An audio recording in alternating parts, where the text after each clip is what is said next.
Jean-François Blondel, bonjour. Vous êtes un auteur connu et reconnu et vous êtes notamment l'auteur de 4 articles dans le livre Les 300 ans de la franc-maçonnerie pour le tricentenaire de la franc-maçonnerie régulière. Alors, pouvez-vous nous dire dans quel esprit vous avez abordé cet ouvrage?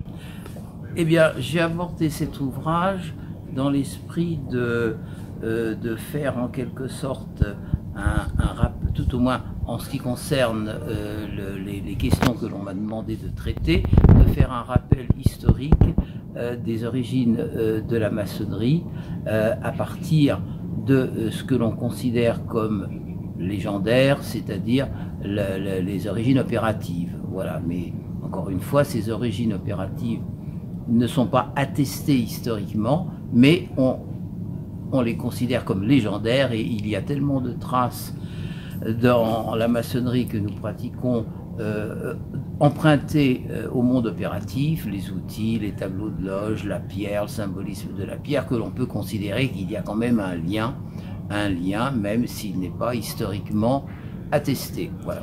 Alors, c'est souvent la grande question, franc-maçonnerie et compagnonnage, quel est le lien? Existe-t-il quelque chose? Alors, d'après vous, quelle en serait la filiation, si filiation il y a? Alors, là, je vais me mettre un petit peu sous la bannière d'un autre auteur que je connais bien, qui est Jean-Michel Matonnière, qui est le grand spécialiste du compagnonnage. Et pour lui, comme pour moi, il n'y a pas de lien historique entre le compagnonnage et la franc-maçonnerie.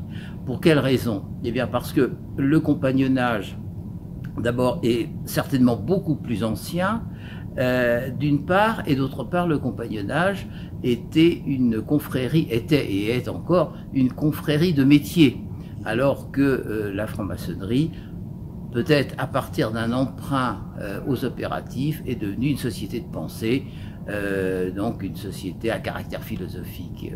Donc ça montre une grande différence. Même si les symboles sont les mêmes, sont communs, tout au moins certains, on peut considérer que il y a vraiment une distinction, voire même une origine différente, car les compagnonnages sont essentiellement continentaux, français et allemands.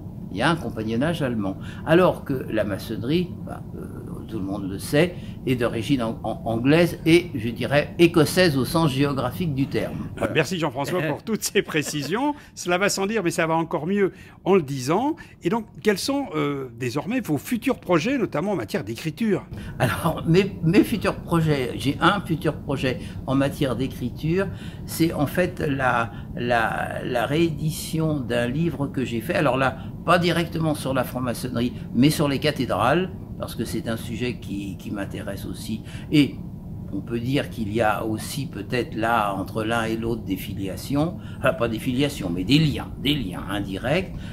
Donc je reconstruis chez Jean-Cyril Godefroy un livre sur la cathédrale, ce qu'est la cathédrale, ce qu'elle représente, symboliquement ce qu'elle est, qui a bâti ces cathédrales. Donc j'entre un petit peu dans le détail des corps de métier, et là je parle du compagnonnage bien sûr, et puis également d'autres aspects sur les cathédrales, les miroirs du monde.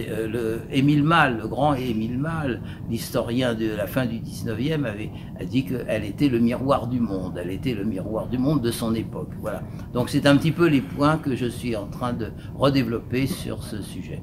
Cher Jean-François, vous revenez en quelque sorte à vos premiers amours avec les logeurs du bon Dieu, Oui. tous les livres que vous avez écrits sur la pierre. Alors, je suis sûr que les frères de la Grande Loge nationale française vous réserveront le meilleur accueil. Merci en tout cas, Jean-François, pour cette interview. Eh ben, je les remercie à l'avance. Voilà, merci.